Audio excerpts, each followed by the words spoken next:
शहर से कुछ दूर एक पुरानी हवेली थी जिसे लोग कालेश्वर हवेली कहते थे। कहते हैं कि वहां जाने वाले कभी लौटकर नहीं आते थे। यह सुनकर चार दोस्त रोहन, सिम्मी, करण और नीहा उस हवेली की सच्चाई जानने के लिए तैयार हो गए। रात के समय वे चारों टॉर्च लेकर हवेली में घुसे।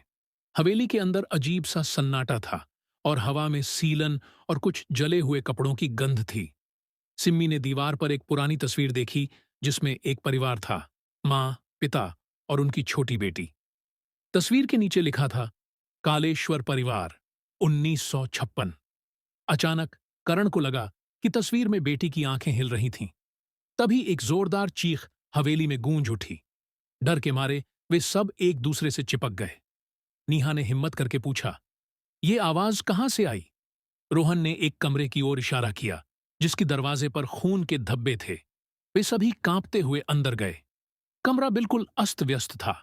फर्श पर धूल जमी थी, लेकिन एक कोने में एक पुराना झूला धीमे धीमे हिल रहा था। अचानक झूले पर एक छोटी लड़की दिखाई दी।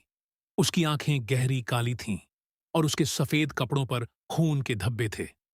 लड़की की डरावनी आवाज आई, तुम लोग यहां क्यों आए हो? भाग जाओ!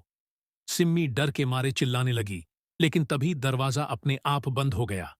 कमरे में ठंडी हवा चलने लगी और खिड़कियां अपने आप खुलने बंद होने लगीं। रोहन ने हिम्मत करके पूछा, तुम कौन हो? लड़की की आंखों से खून के आंसू बहने लगे। उसने कहा, मेरा नाम पायल है। मेरे पिता ने इस हवेली में मेरी हत्या कर दी थी और तब से मैं यहां फंसी हुई हूं। कोई भी इस हवेली में आता है तो उसे मैं भी अपने साथ ले जाती हूं। इतना सुनते ही सभी दोस्त डर से दरवाजा पीटने लगे। तभी हवा में अजीब सी गूंज हुई और दरवाजा अपने आप खुल गया।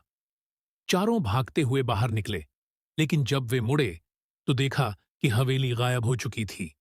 अगले दिन जब उन्होंने गांव वालों से पूछा तो उन्होंने बताया कि कालेश्वर हवेली तो 50 साल पहले जलकर खाक हो गई थी।